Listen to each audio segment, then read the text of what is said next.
Good morning. My son Nate wanted me to make a video on how we make our Christmas tamales, our red chili meat tamales. And so put together a crude video for that purpose, and he suggested I go ahead and place it on YouTube. Thought that might be something that other people might enjoy. So here's my first attempt at putting a video on YouTube. And it's all about making red chili meat tamales step by step according to how I do it. Thank you. Hey Nate, this is part one of making red chili tamales. Start off with, you're going to need two different kinds of chilies. One is called guajillo chilies. Get a bag, about a 16 ounce bag of those. And then just common red chilies, also about a 16 ounce bag. And what we're going to do, we're going to use this entire bag today. In fact, I already used it. I had to redo part one here. And we're going to use quite a few of these. When we make our red chili sauce, which we're going to be doing today, I like to have a ratio of about 65% with the guajillo chilies and about 35% for the regular red chilies. So today we're going to do part one, which is making the red chili sauce. And actually shredded the roast yesterday, cooked it in the Instapot, shredded the meat and had it in the refrigerator. We'll add the sauce after we make it to the meat also. Some of the sauce goes with the meat. Another portion of the sauce actually goes in the masa. So let's go ahead and do that. You got to cut off the top of the chili. I kind of put a little slice down the middle of the chili. Take out some seeds. You don't have to get every seed out. I still have some seeds in there, no big deal. They'll come out later, but you can get a lot of seeds by just doing that simple slit and picking the seeds off there on the top. And then I used, for this batch, we're going to use around 70 chilies that have been prepared that way. Put them in a pot that you can then boil them in a little while. You'll boil them for about 20-25 minutes. And then at that point, we'll pick up what you have to do then. Stop. Tina told me to stop. Whoops, she told me to start going again. You'll use about 65% will be the guajillo chilies, and the other 35% will be the regular red chilies. So that's kind of the ratio you use. You never really know how hot or spicy it's going to be. You don't know what the chilies are going to be like. So I've made batches that are pretty spicy, and then the next big batch I make is hardly spicy at all. But that's something you just can't control. If you want the red sauce to be fairly spicy, and it's not, I have some chili powder, some cayenne chili powder, or you can even get cayenne chili powder and add it to your red sauce after it's all completed. Okay, we'll pick up from there after a little while. So I don't put this in the garbage disposal. I go ahead and just throw it in the garbage. Also, if you take a look over here, the idea is to try to get as many seeds and things all over the floor, the counter, just about anywhere you can spill them. It makes a better job if you try to spill the seeds about everywhere. And while you're doing this whole process, Nate, you have to go. Okay.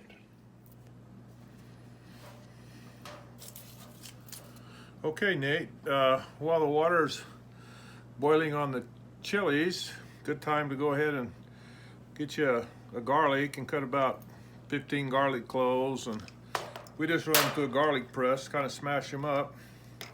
Got all those done, and we just set that aside and we put it in the red sauce too. If in the event that you feel like you don't have enough garlic in there, you can always crush them more up and add them to your sauce after it's made. But we kind of get a head start on this by starting the process as the red chilies are boiling. Okay, that's good. Okay, Nate, we got the chilies all boiled and softened.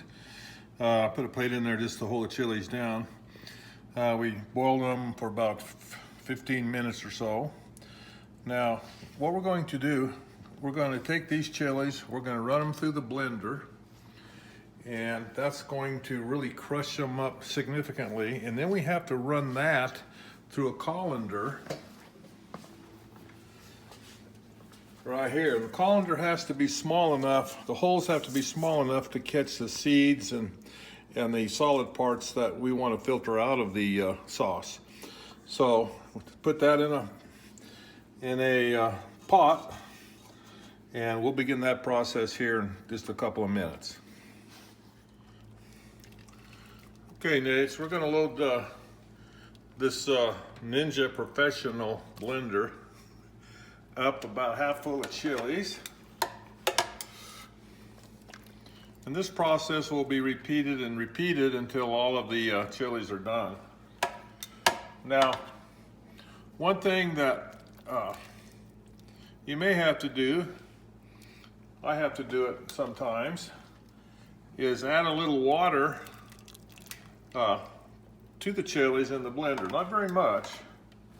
So what I'm going to do, I'm going to get about maybe at the most half a cup of water and put it in this blender with the chilies.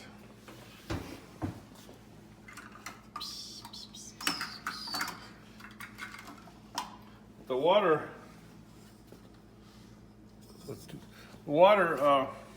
could come right out of the pot.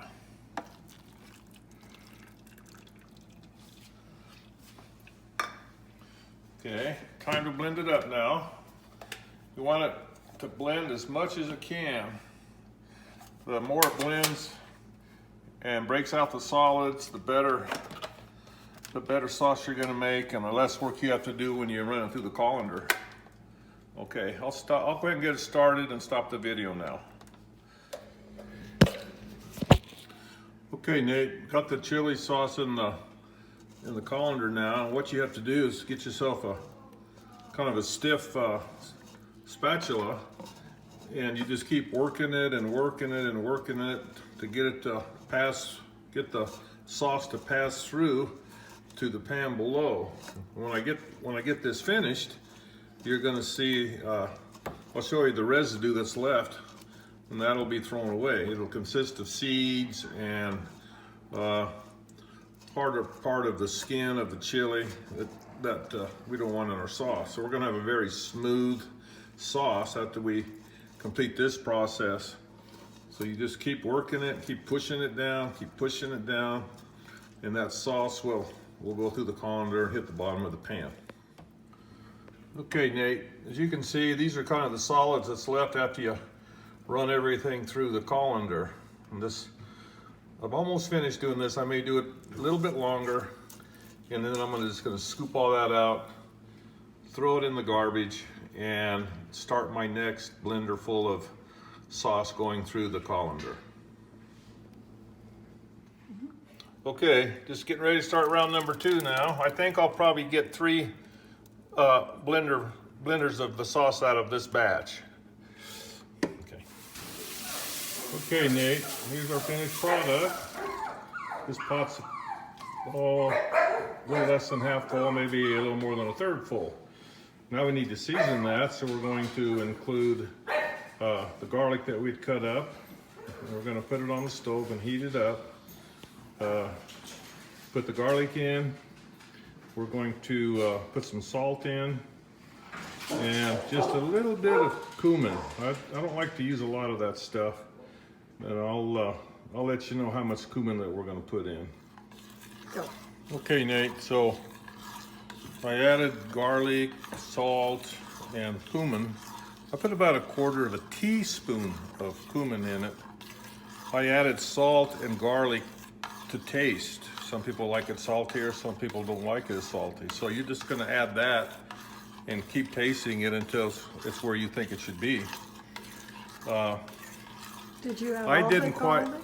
I didn't quite use all the garlic that I had crushed because I thought it had a pretty good garlic taste. So you just add more or less garlic for your taste, and more or less salt for your taste.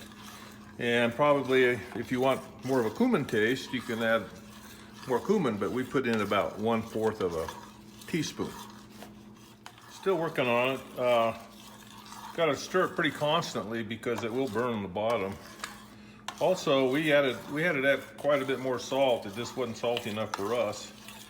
And so it's gonna kind of have a strong taste when you're finished, but don't worry, it's gonna blend in perfectly with the shredded roast that you'll be using, and also the masa. So if you go, man, that's strong, it's not gonna taste that strong once you get it in the tamales.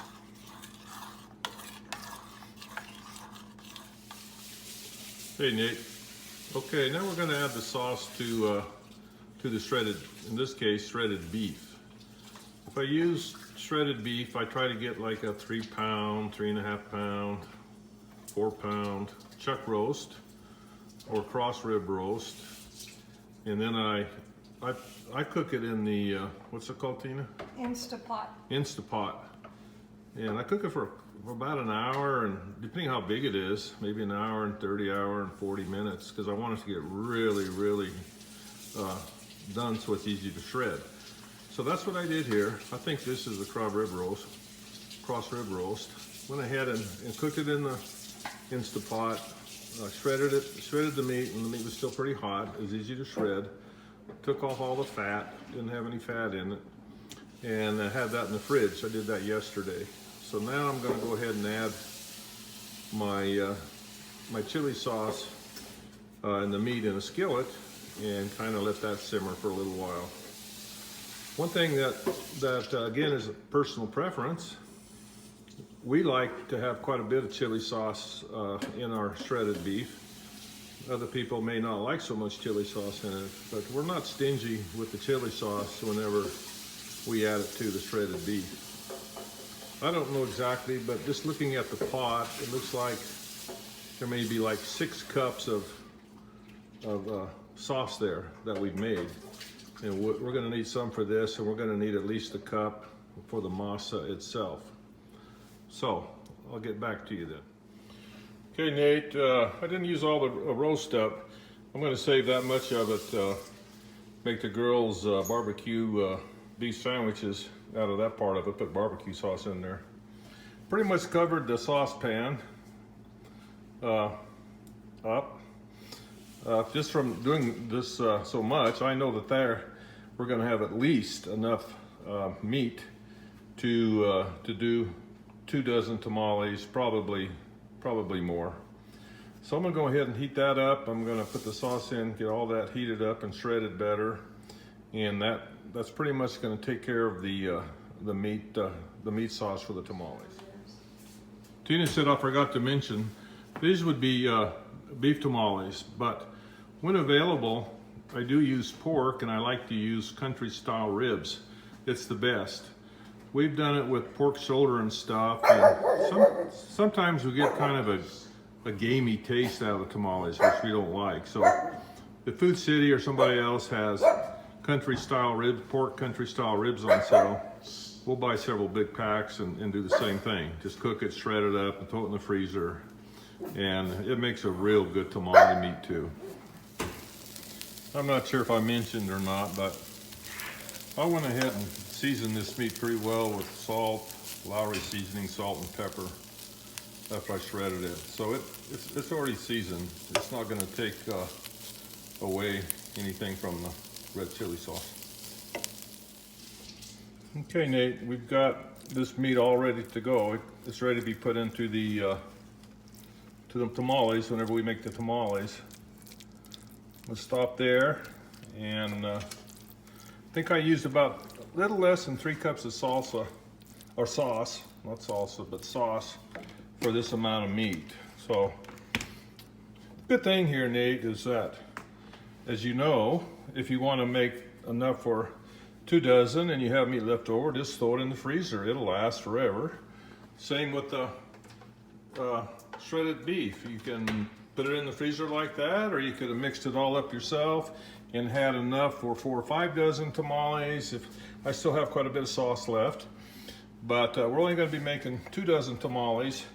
So I'm going to go ahead and I'm going to freeze the rest of the sauce, the meat. If we decide to go ahead and video tomorrow, we'll go ahead and knock out those tamales, and that most of that meat will be gone, but probably not all of it. And we're going to be making only 2 dozen tomorrow. And that's kind of how much we do at one time, because we could kind of get tired of it. Plus, it's easier to mix up the masa if you're only mixing up for 2 dozen tamales. If you're mixing up for 4 or 5 dozen tamales, it's a lot more effort. So you can certainly do that. Just make sure you have enough meat for that. You have enough masa, and we'll get in tomorrow about how much masa and how you mix that up. That's the easy part. The hardest part in making these tamales is the red sauce and getting it in the meat. That's the tough part, but that's the best tasting part too. So anyway, I think I'll send you all of this if I can figure out how to put it all together. I got about 10 videos here. Hopefully I can hook them all up, and I'll send you this part, and then when we get ready to make the tamales, we'll start there. Okay, bye. Welcome to red chili tamale making, step 2, part 2. First thing we have to do when we actually get ready to prepare the tamales is we have to get our corn husks, which you can buy probably at Food City, or who knows, maybe about any grocery store these days, since tamales are so popular. And what we have to do, what we've done, is we've gone through the entire package of corn husk, and you have to kind of separate them, the good ones from the bad ones. The pack has a lot of husk that this aren't suitable. That's way too small. This one's all cracked and has a hole in it. This one's too tiny to ever use. Too small. Too small. So what we're going to do, we're actually going to go through and we're going to pick out the best ones. We're not very good at this, rolling the tamales, and so we take the very best of the best. Now here's a wonderful tamale corn husk. It's wide and big and long, very nice.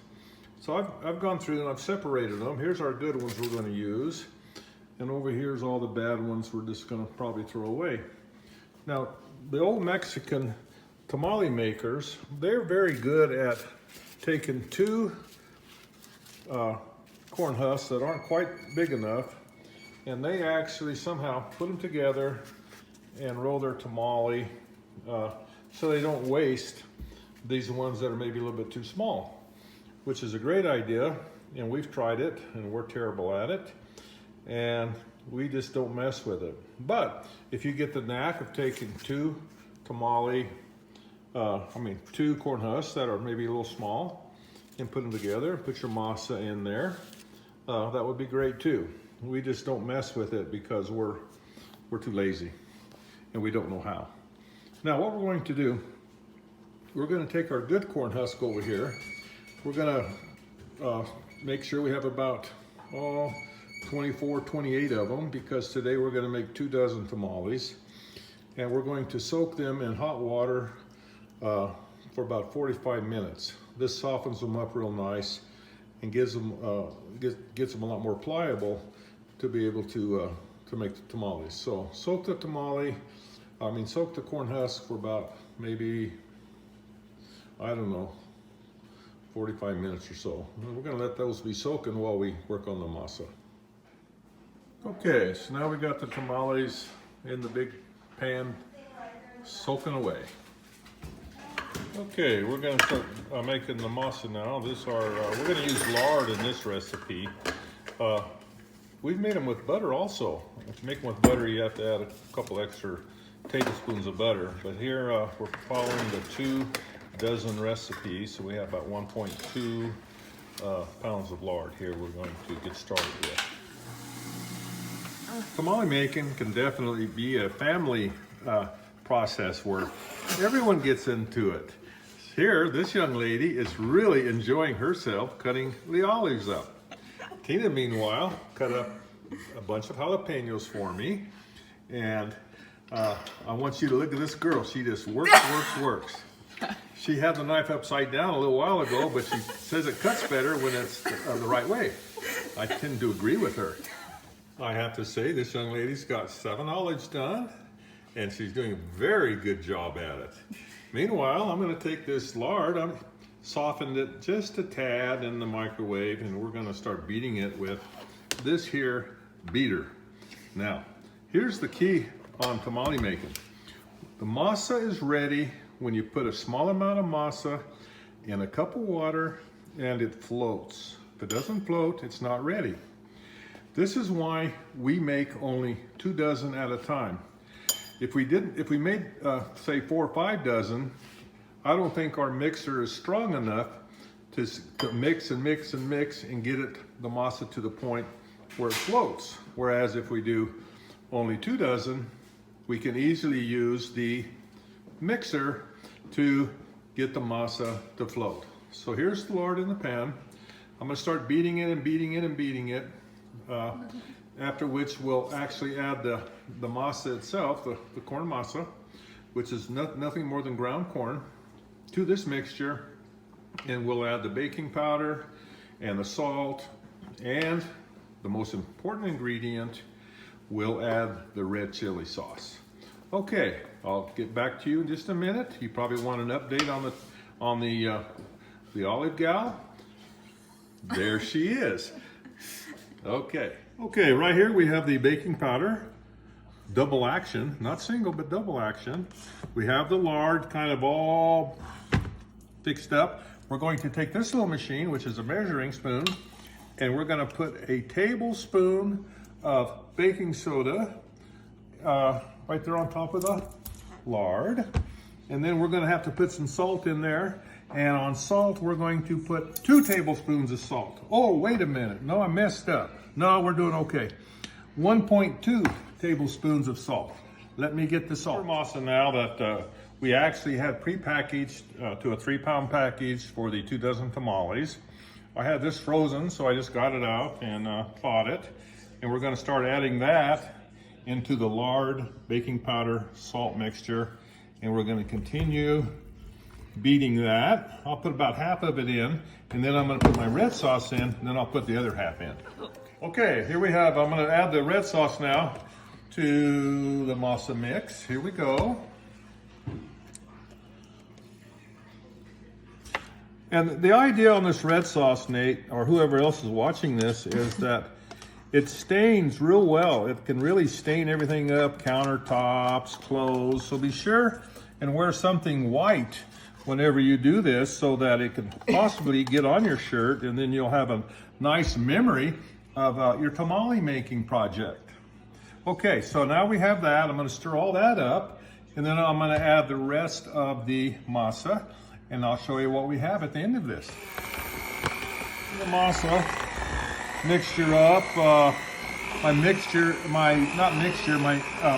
is slowing down a bit, but I think it'll be able to handle this. So we have to keep doing this until we take some masa out and put it in some cold water and see if it floats. If it doesn't float, we just continue doing this and doing this.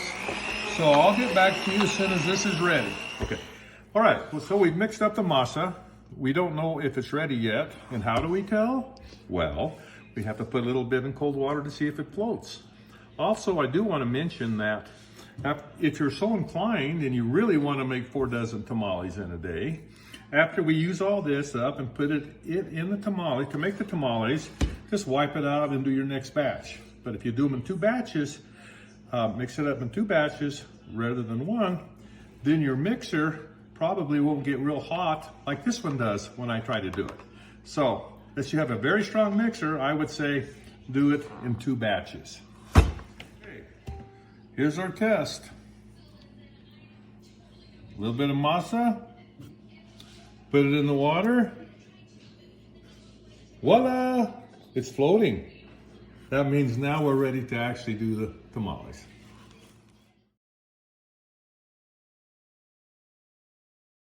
Okay, the other family member who wishes not to be videoed at this time because her hair isn't done right and her makeup isn't on, is heating up the red chili meat.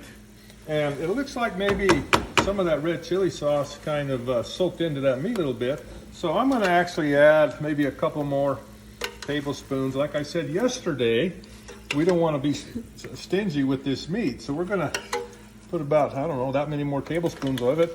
And the little lady is going to get that all heated up for us. Thank you very much. Don't have much chili sauce left, so I'm glad we made as much as we did. Okay, now we're back to the corn husk.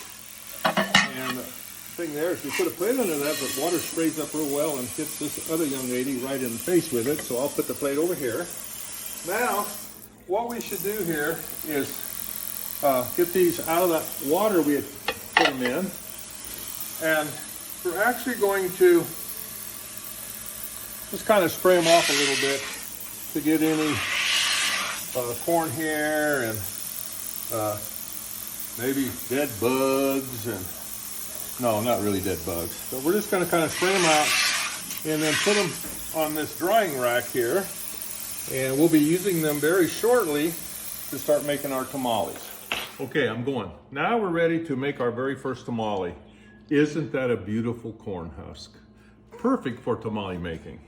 Okay, we have our meat, our olives that the young lady did such a nice job on, and the jalapenos that the older woman did a nice job on. Okay, masa from your masa spoon. Make sure it's a masa spoon. You can get them on Amazon for $14.99. Nah, just teasing. And I plopped it on my, corn husk.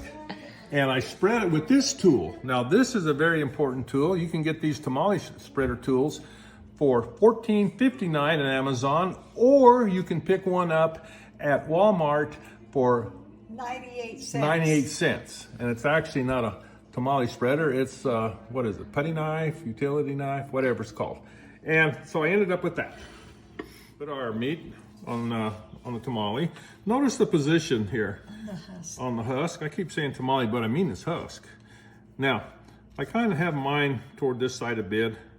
Now I put my jalapenos on there and I don't know, 2, 3, or 4 olives on there. Oh boy, she really cut that one funny. Never mind, she did a great job on that one. Okay, now, this is what you do. You take the edge and you roll it over, and I kind of stick it in just a tad, like that. You come over here and you take the edge there, the bottom, and you kind of make a little flap there, okay? And then you roll it up, and voila, there's our first tamale, ready to go. Now I have another trick I'm gonna show you in a little while when you're having a lot of trouble. But we'll get to that point whenever we have trouble, which we always do. I did not like the tamale spreading, masa spreading tool, so I'm going back to my masa spreading spoon that you can get for $14.99 on Amazon, and it does a better job for me. I like the tool, the little putty knife. So here's the tamale that's kind of bugging me because it's a little bit small, but I tried to use it anyway, and it's not enough wraparound, so this thing flies open like that. And I'll demonstrate that one more time. Fly open like that. That we don't like. So what I do, I take a little piece of cotton twine that I bought, and, well, actually I bought the whole thing of cotton twine, and I'll just tie that right there with my cotton twine, and that way it won't come apart when we're cooking it, and masa won't leak all over the place. So that's what we do with the twine, and I'll use that wherever I need to make sure my tamale stays together as we steam it. We're watching our young lady, our young olive lady, making her very first tamale. Now, this is excellent because she's doing such a good job. She used the tool. Now she's wiping the masa off the tool. There she goes. Very nice job. and she's going to do something with that. Okay, we're still recording here. Now she's going to take some meat, and she's going to put the meat and kind of spread it along the middle of the tamale. Excellent. I mean the side. I'm sorry. They make theirs a little different than I make mine. She and the older woman. Okay, so Who now happens to be his wife. who happens to be my lovely and beloved wife, not just wife. She's my wife, my best fishing partner, my best friend, my best everything. Now there goes the jalapenos. Now we're going to get to the ever important part of rolling it up. Here she goes. Everybody watching? She's going to kind of smash the masas together on that side. That's how she does it. And now she's going to roll that up and do something with it. And she might need a string for this one too, but she's going to try that out.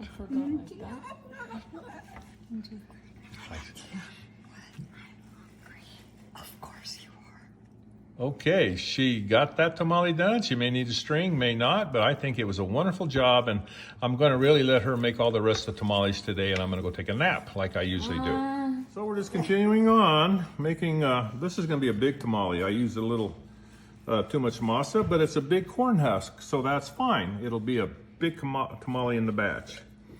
Go ahead, keep straight. Oops, I got Process. Hopefully hopefully in another 30 minutes or so, we'll have these 24 tamales ready to steam, which is a whole new experience that we're going to enjoy. We've had a lot of trouble steaming tamales. We've tried steaming them in an upright position, which is how I see most people do it. But what tends to happen with us is all the masa kind of goes down to the bottom, so there's a big ball of tamale down here and not much anything up here. So now we've kind of engineered a thing where we try to steam them on about that angle there with just a little bit up on the open side of the tamale. Then all the masa stays together in the tamale, and it makes a much better tamale. So I'll show you later what we use to steam our tamales in that position rather than that position. Okay, Nate, we're all done here. We ended up with, I think, 28 tamales this time. We had that many jalapenos left out of that big bowl. We had about this much meat left of the red chili meat that we'll probably freeze and just pull it out and have it be our starter for next time. Wanted to let you know that we used one of these jars of pimento stuffed olives, and we used this brand of jalapenos, and notice that they're whole jalapenos. I cut the veins out and get all the seeds out and then cut them up to end up with that. Now that takes a little more work, but I don't happen to like the jalapenos. I can buy sliced jalapenos at the store, but they have the seeds and the veins and stuff in them. So I just take a little extra time and get the whole jalapenos and go ahead and just take everything off of them, all the veins and the seeds, and then slice them up myself. I use these because they're pretty crisp. Some of the jalapenos I've purchased are kind of oily and really not the best to use. Although I guess all of them would be fine. I got those and the olives there at Food City, but I'm sure you could get them anywhere. Here's the tamale pot that we use. Purchased it at Food City. I kind of wanted to come up with something to be able to set the tamales in that they all would get a lot of steam and they're not all jammed together. So kind of came up with something with PVC pipe and a lot of different. I have one rack,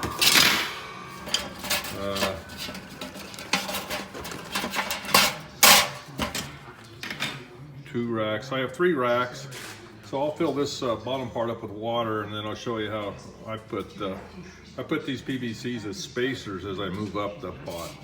So I'll show you what it looks like as we go. Okay, I've got level 1 all loaded up with tamales with ample space between them. so that the steam can get around the whole, the whole tamale. I packed them in before, and the outside ones in the pack kind of get done, and the inside ones still aren't done. So if you'll kind of try to space them out a little bit, you'll have better luck cooking them, and it doesn't take near as long. So now we're ready to go ahead and start level 2. Okay, now we're ready to do level 3. That should be it, and we'll have about, what'd I say, 28 tamales in there. Okay, we got all our tamales in. Gonna go ahead and put them on the stove outside, and we're going to get them to a boil, water, and after that we'll wait for about an hour and maybe 15 minutes, hour and 20 minutes, check and see if they're done. And we'll show you how to check to see if they're done at that time. While you better make sure you have a good cleaner upper, because it's a big mess. She's running away, but she's really done a nice job here. She refuses to let me video her, but she is cleaning up the entire mess and done a great job. And Surma was going to help her, but Criminal Minds came on, so she's pretty much glued to Criminal Minds. Okay, after they cook for an hour and 20 minutes, after it comes to boil, we'll check. Okay, we've let our tamales steam for about an hour and 20 minutes. They look like they're done from here, but we need to make sure. So what we'll do is we'll go ahead and actually take a tamale off the corn husk and take a look to see if the tamale itself does not stick to the corn husk, then the tamale is ready. And this one is definitely ready. So this particular batch of tamales is ready to be eaten. Okay, stop it.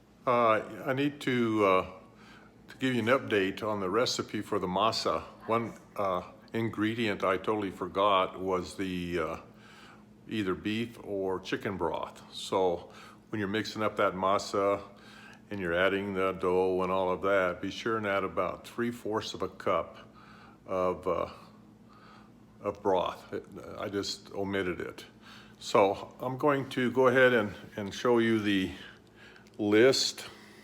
ingredient list now, if I can figure out how to do that.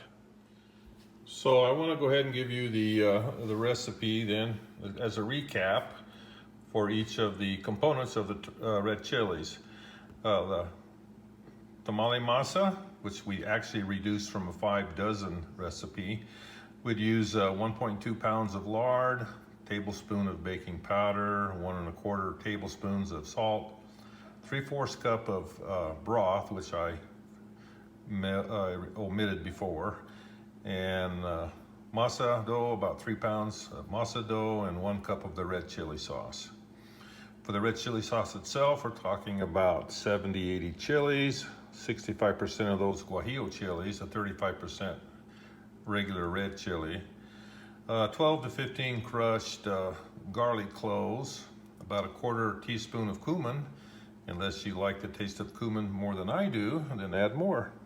And of course, salt as much as you would like, whatever your desire is there. So I appreciate you watching the video. Hopefully you got something out of it. If you like the video, I'm going to put this on YouTube. Please press the like button. If you don't like the video, please go ahead and press the like button. And if you have any comments, improvements, etc., we'd love to hear from you. All right. Happy holidays, and thank you very much.